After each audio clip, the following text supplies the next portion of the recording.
something like this. We wanted to make sure that we bring women from different industries, different cultures, different scholars of lives, and we believe that the most powerful growth happens when we learn from stories that aren't exactly, the ones told by us, but again told that by other women. So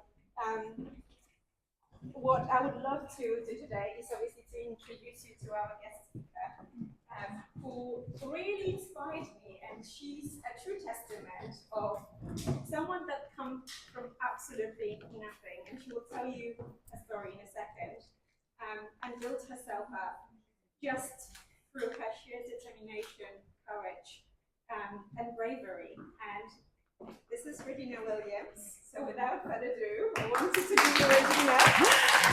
Thank you. Thank you so much, Elena, for that wonderful, wonderful introduction. Good evening, ladies and there's no gentlemen. Oh yes, ladies and gentlemen. Good evening, ladies and gentlemen.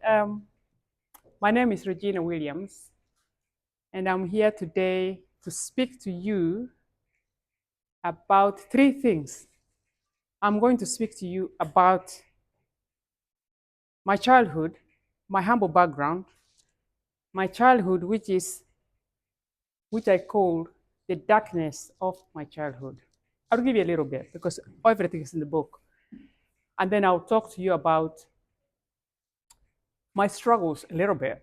But I'll fast forward and tell you how the darkness of my childhood has brought the light I have today. Yeah? So, how do we start?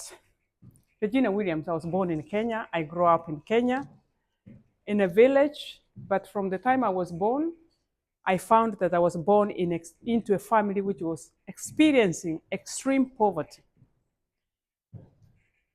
By that, I mean that, poverty where you don't have like a fridge, a cupboard with food, with pasta, tinned food, and all that. But I lived in a house which had a leaking roof. That was my parents' house. I slept on the floor, on a mat, no mattress. The door had no door. It's just something with a stick across, like the lock. The lock is a stick put across diagonal. Yeah? No window.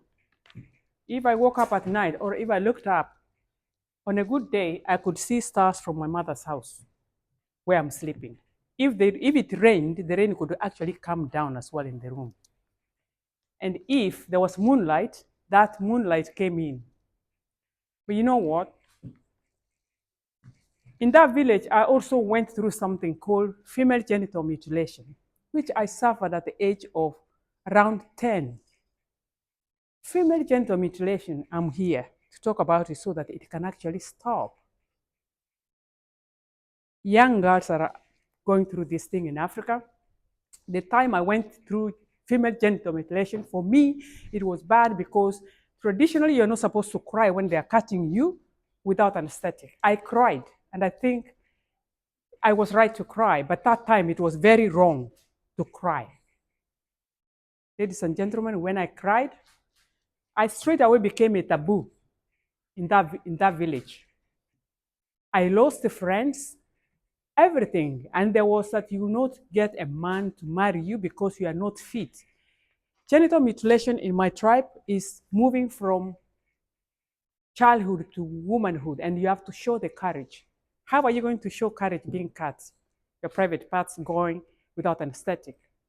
Anyway, that taboo tormented me, and there is no counseling, nothing in Africa, in the village. Nobody thinks about what mental stuff you're going through. Anyway, I'm going to fast forward. During my childhood as well, I went to school hungry most days, no lunch. This is the boring bit I'm telling you, but it will become so sweet when you know where I am today. Most lunches, no food, staying under a tree. Those who come from Africa, you know that some ladies will be selling banana in a corner. If you have money, you go and buy banana and eat. I didn't have money. Or sugarcane, you go and get and chew and go to afternoon class. I didn't have any of those. But I went through that. I had one thing. I had a belief. I had dreams. I had dreams that my life must change. I had dreams that I must live in a proper house, not where I was born. So I carried those dreams, and I finished primary school at the age of 17 years, if you can imagine. But one time in my life, an opportunity came, and I got a scholarship to go and study medicine in Casablanca. That opportunity was like, oh God, I've now got it. But you know what? Every step in life has got its own challenges. When I had that scholarship, I was so happy to the bustling city of Nairobi. I'd never been to the city from the village. So I was very happy to go to the capital as well, to get my papers, the passport, and all that. And off, I left the red soil of my country, over the clouds to Morocco, Casablanca. I was so happy when I saw the River Nile that we studied in geography in Kenya. I was very happy when I saw the desert, and I was over the desert. Now, when I got to Morocco, there were challenges. And I'm going to fast forward there because everything is in my book. Whoever wants you to get it. There were challenges, but the final blow in Casablanca came when the Gulf War started. Is there anybody here from Iraq or anywhere? Middle East? Has anybody here knows that there was a Gulf War in 1990?